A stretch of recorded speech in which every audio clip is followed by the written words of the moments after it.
Welcome to Equipping Leaders, a podcast where I share and discuss resources, tools, and information to equip leaders to build creative, cohesive teams through culture and leader development.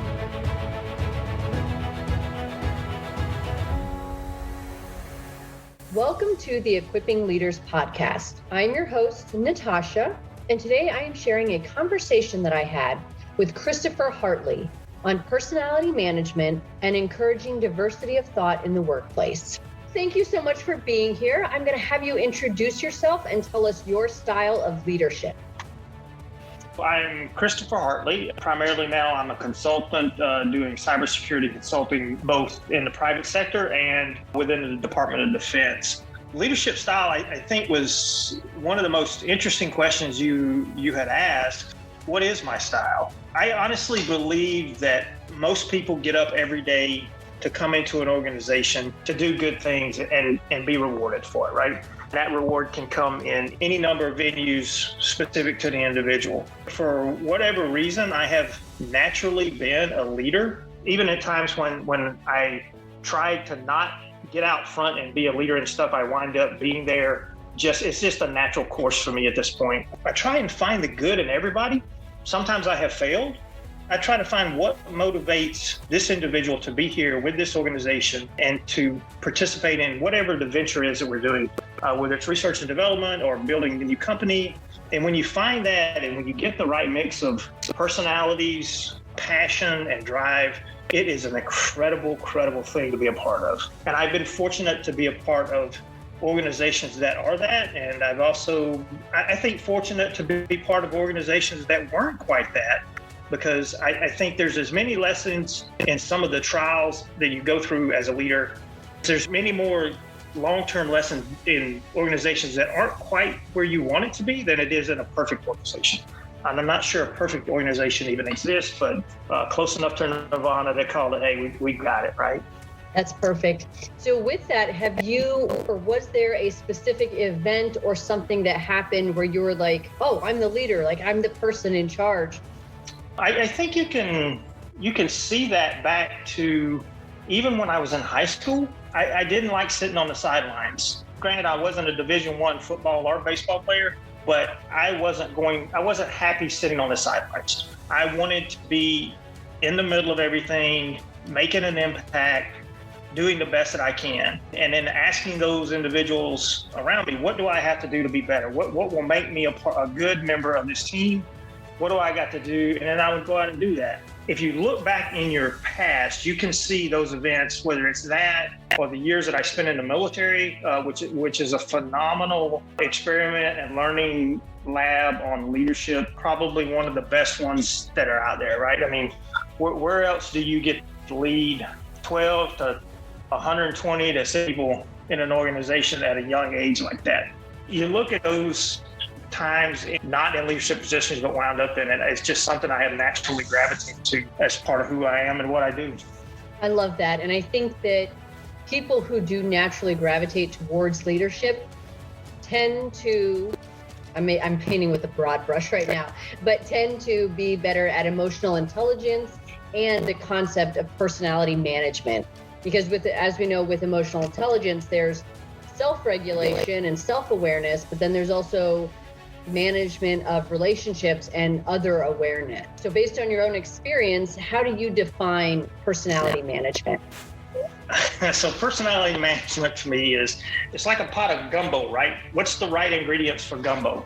And you can ask that question to the people in Louisiana, and they will give you one answer. I think it's probably closer to anybody else. But there's the rest of us who try to make that recipe, right? And so, in essence, that's what you get when you walk into a new organization. Is you get this pot of gumbo that you didn't build, but you've got a flavor in your mind, or your taste palates are set to. It's got to be like this, right? And so, I think you have to get to know the individuals, and I don't just mean superficially or so, both professionally and personally. You have to understand who that individual is, what their motivators are, and what is it they want out of all this, right? And so you start to look at their personalities. Not all personalities get along. I mean, I think that everybody's seen that at some point in their career. But how do I, as a leader, get this personality that doesn't get along with this one to work together for the common good of the organization. And that goes back to goals and mission, right? I mean, here's what we're here to do. We may not like each other. We may not see each other after this venture, but we've got to do this because we both said this goal is important to me and this mission is important to me. So how do we work together to do that? And I think that's probably one of the most challenging pieces of leadership is understanding those teammates, where they are, who they are, what their motivations are, what their personality is, and getting them to be the best that they can be of themselves to meet our goals and missions, our objectives and stuff. I agree. And I really like what you said too about the individual piece, because what motivates one person does not necessarily motivate another person. And some people can be really driven by like, yes, I want to get the mission done, like rah, rah, let's do it. And other people are like, I just want to go home and hang out with my family. And so when you can understand the individuals and frame things in a way that everybody gets what they want accomplished, I think that's one of the tasks of leadership, but I think it also goes to that personality management and emotional intelligence side where you're like, how do I appeal to that person? I think trust is one of those other key things you got to have as a leader. They have to trust that you have their best interest in mind and that you're trying to work with them to find the right fit in this organization for them. The times that I have been blessed to see it in my career is when that individual comes into a team and just gives it everything they have. And it's a rewarding, it's fulfilling, and you just see this transformation of them. But you've got to find what that is, right? I mean, not every leader is going to try and get the best out of people for themselves and the organization. But when you have that marry up and it happens, it's a beautiful thing to watch. And it's even more beautiful when, I had a part in shaping this individual and helping them get to this part, having the confidence to go beyond their limits that they have set on themselves, right? And we all do that, I think, as human beings. We put limits on ourselves that aren't fair, and that will keep us from performing at our top capacity or our best capability. I agree. And I really love this concept in the professional world because as professional adults, we're going to go to work, we're going to do our best work because that's who we are. But then something happens where there's a person or a situation that triggers us for whatever reason. And all of a sudden we act like we shouldn't have to then move forward with the mission or with whatever the project is. And we get so caught up in these emotions that it really makes everything start to turn a lot more slowly. So I think that's such an interesting thing for leaders to also watch and try to help people work through, kind of coach them through, almost like be a mirror sometimes to say, do you see that this isn't indicative of who you are, but you're kind of letting the situation determine how you're moving forward and not truly being authentic. But so what are some tips or ideas that you have for people who maybe just don't get along with somebody in the workplace and their interactions are difficult? I do a self-evaluation in an organization. Am I an asset or a liability to this organization? And if I am either, how am I doing that, right? How am I being an asset to what this organization needs me to be? If I'm how can I not be a liability but become an asset for them? Self-reflection first. Am I doing everything that I can to give this organization the best that we can? And I think when you start to deal with other members of your team whose personality is causing some form of issue or something, the hardest thing to do is talk to them. Not talk at them, not talk down to them, just talk to them, right? Just get in a room with them or get on a trail or a bike or whatever they're forte. Get out there and just have a one-on-one human conversation with them. What's going on? Because this isn't working. 9 times out of 10, they will flat out tell you what the problem is. Probably 6 times out of 10, it's got nothing to do with the work environment. Very rarely. It's got something to do personally with them that they're struggling with or they're trying to do this work-life balance and the balance isn't there. And if you can help them get there, then that problem goes away. For those rare few I run into who I just couldn't get there, right? I couldn't get them to where I needed them to be an asset but not a liability, right? You've got to let them move on instead of just flat out firing them, because that's the easy HR, let go, fire them, we'll move on, right? But but where do they want to be, and help them get there. And the reason, Natasha, I prefer that avenue to doing that is I don't know when I'm going to need that person's help again. And clearly in this cybersecurity world that we're in, it's a small community, right? It may be growing, but it's still small. And there may come a day I need that person's skill sets. And I don't want to burn the bridge for the skill sets because I just arbitrarily said, oh, we're done with you, we're going to let it go. Well, and I like too the idea of helping people kind of come to the realization that they need to move on, because it's also that concept of shutting down a behavior without shutting down a person. Whereas if drastic measures like somebody getting fired needs to happen, it is damaging to a person's confidence and, to their career for a certain amount of time. People will overcome. But I really think that, if we can focus on a behavior and why it does or doesn't work here, and can you change it to work here? Can you change it to make this flow better for yourself and everyone else? Or should you find an environment where that is something that works for, however they do projects or whatever? Some people need just really hard charging, aggressive, ask no questions, take no prisoners types of people. Not many places anymore, but there are places that need that, and it's completely valid in certain environments. But to acknowledge the skills that someone brings and are they right for this environment. I really like that asset liability mindset. Right, and I think one of the best examples you and I have is where we worked together before. Not everybody is built for a free flow environment, right? There are people who must have structure. They must have an org chart. They must have a focus, right? What I saw there was when you just turned them loose and go be the best of yourself that you can be. Find me hard problems, right?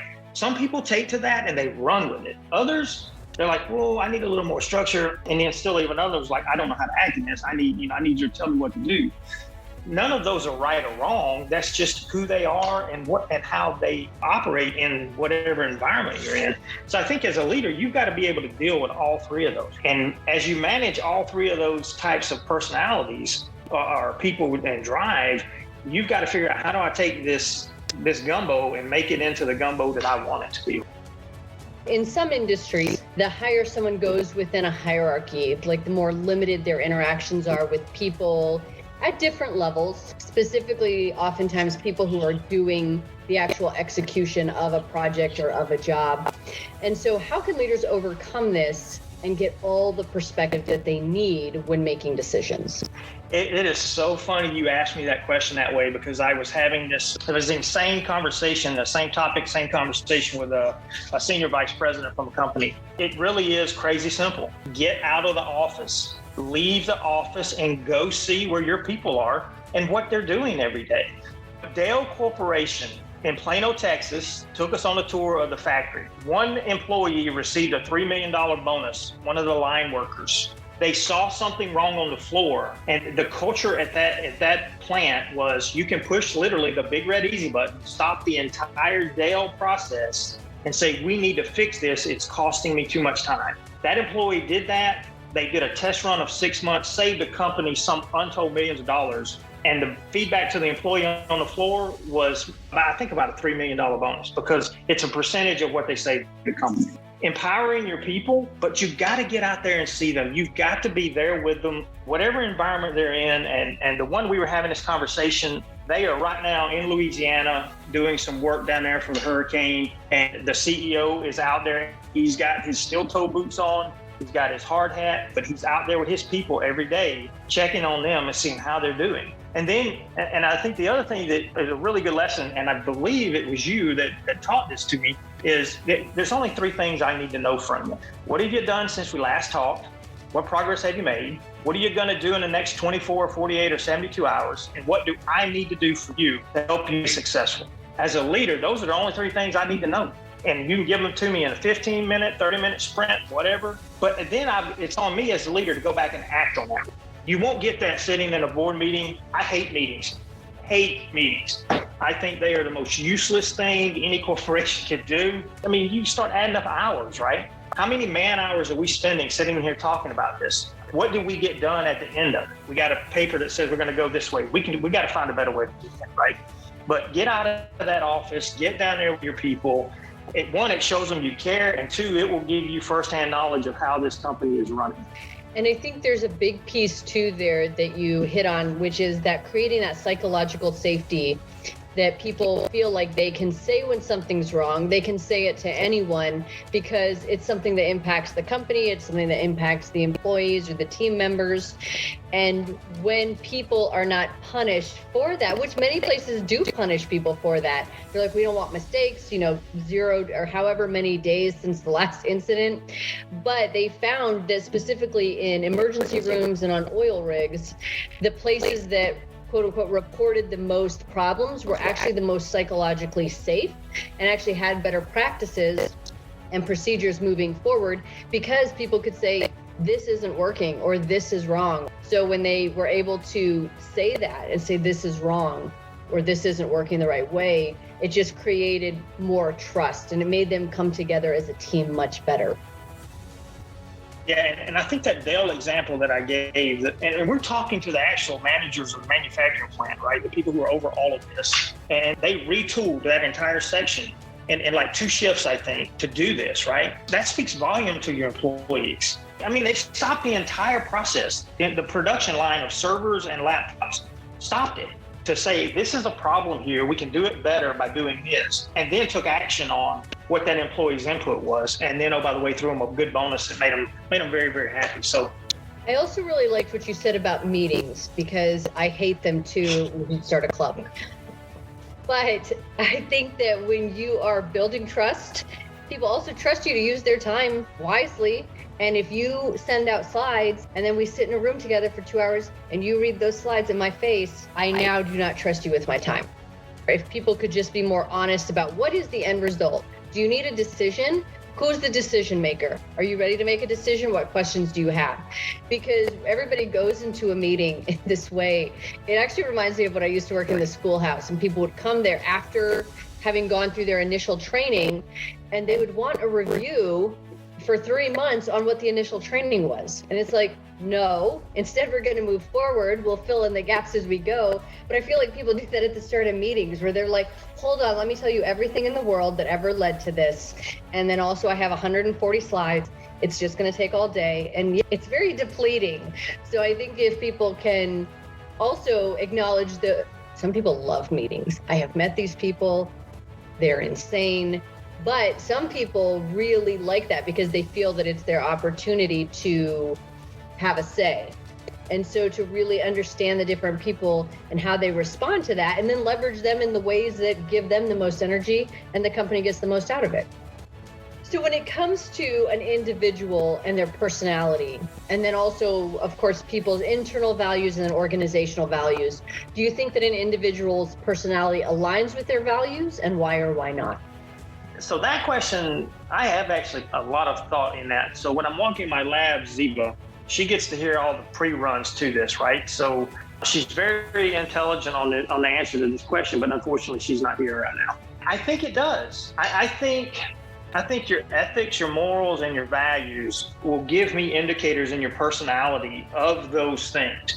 I can't go so far as to say it'll give me 100% accuracy on all of those, but I definitely think personality is tied to your morals, your ethics, and your values. I think I get enough read off of people to say I need to look deeper here, or this is just a red line for me and probably pretty much everybody in the world, and I can't accept that in my organization. I think it is a very strong indicator. I don't think it's 100% ethics, but I think it has very strong indicators as to where and who you are, your personality. And I think you brought it up earlier too, where sometimes when you know someone that you work with and they're demonstrating a behavior that's really not consistent, when you know them and you know that isn't really their normal personality, or you know that doesn't align with their values, I think that also as a leader makes it easier to bring up that type of topic. Whereas if it was somebody who wasn't aware of somebody's values or anything like that, the person would be like, why are you telling me this? Who are you? Yeah, but now if you go out and rob a bank, there's not much I can do to help you, right? I mean, you're pretty much on your own with that. but short of that, I think we can work with you. And for me, it always goes back to I want to know the people I'm working with. I got to know when you're having a bad day, I got to be able to see it, right? I've got to see this is not the normal Natasha that I work with every day. And I know whatever this is, this ain't work, this is something else. And can I help with that problem, right? How do you think strategy plays into personality management when you're setting up a team or you're trying to move a project forward? So the strategy plays into it in my mind. I've got a certain thing I want to accomplish, whatever it is, call it thing A. I want to accomplish that, right? At this point in my journey, I know what personalities will make me get there faster and which ones I'm going to have to work more with to get me there. So if I'm building this thing from scratch, I'm going to seek out these personalities that I think fit that problem. And I'm assuming I'm building it from scratch, right? I get that, I get the problem taken care of faster, and then I can move on to the next thing. If I come into an organization that's already built around me, a little bit more difficult in that I've got to use the personalities that I have to get after this problem. So they weren't necessarily built for that problem at hand, or they were, and they just may not. Try and find somewhere in an organization where they can be an asset and not a liability to the organization. Why are converging or just different, the diversity of personalities, why is that important to an organization? I think if you ignore it and let it go, you'll never function at the full capacity or the most optimal capacity you can. And I think your risk failure is much higher if you don't address it, right? And you don't at least attempt to manage the personality that you have there. What leadership advice would you offer current leaders in any organization or any industry? The first one is get to know your people. Not just know where they're at and what they're doing, but who are they, right? What's their name, who are they, and what's important to them. The second piece of advice I think would span everything is get out of that office and go see what they're doing every day and see the struggles or the successes that they're having. And then the third one I will add is you have to have their back. They've got to trust you. And once you lose that trust, I don't know how you get it back. Which leader has insight that you have found to be valuable throughout your leader development? I hold Dr. Martin Luther King Jr., I think, is what a mountain that man had. Not just him. I mean, he was one of many in that time, but what a Herculean effort against odds that were just, I would have quit. I don't know that I would have had the fortitude to stand and face what him and his counterparts did back in that time. So, and his vision for a world we're still not in, but we're getting, I think, closer than we were then. Judge me by the content of my character, not by the color of my skin. I think I would put him up there. I have always been a fan of FDR. Eisenhower would be another one. And I not so much because I want to put him on a pedestal, but because if you look at the things these individuals faced, right? What an incredible task ahead of you. And how do I handle that, right? How would I handle that? And I don't know how you do it. So that's three. I think you asked one. That's probably three right off the top of my head. Classic overachiever. I love it. I completely agree. And it's specifically on Dwight Eisenhower, just because I'm completely biased. This part of the study is about Dwight Eisenhower. It's the things that it wasn't him being the president. It wasn't him being the Supreme Allied Commander. Those were amazing. But it was how he treated people, how he stayed in the Army, even though he almost never got assignments that he wanted. He stuck with it, right? And when those moments, he was always developing. So when those moments came, he could step into them more. But yeah, I agree. It's really all that work that these people did behind the scenes, all these risks that they took. When you talk about personality management, if you look at those three, I mean, look at Ike, Patton, and Montgomery. Oh my God. That's like nightmare 1 and nightmare 2, right? I mean, you're just praying for the guy or gal to come along that says, "Hey, I just want to help you out," right? And you look at Dr. King and what he was managing. So you got Malcolm X here. You've got these other leaders that are not in line with where he wanted to be or thought they needed to be. Their personalities, that all three of them were just. Imagine that problem set. Thank God for the one I have, because it's not anything like that. One of our modern leaders that. I think there's two of them that haven't got history is going to write their story, I think, correctly. And that's Condoleezza Rice and Colin Powell. Both of those were leaders in the first Gulf War, Secretary Rice was there in Iraq when I was there. Those two are quiet professionals with an intellectual level and managed some incredibly difficult personalities for the betterment of this country and stuff. But do you have a book or resource that you would recommend to others? I absolutely do. This young lady I worked with some years ago recommended this resource to me, and I am somewhat infatuated with it. She told me, get you a copy of Harvard Business Review and start subscribing to it.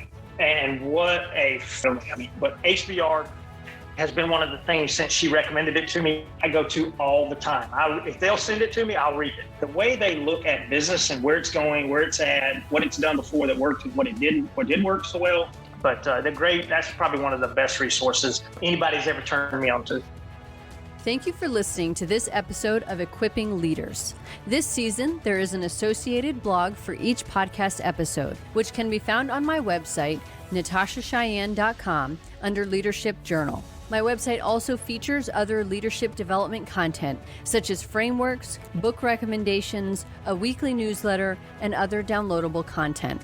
You can also follow me on Instagram at novel_Natasha and on Twitter and Facebook at Natasha Cheyenne. Join me next week for another episode.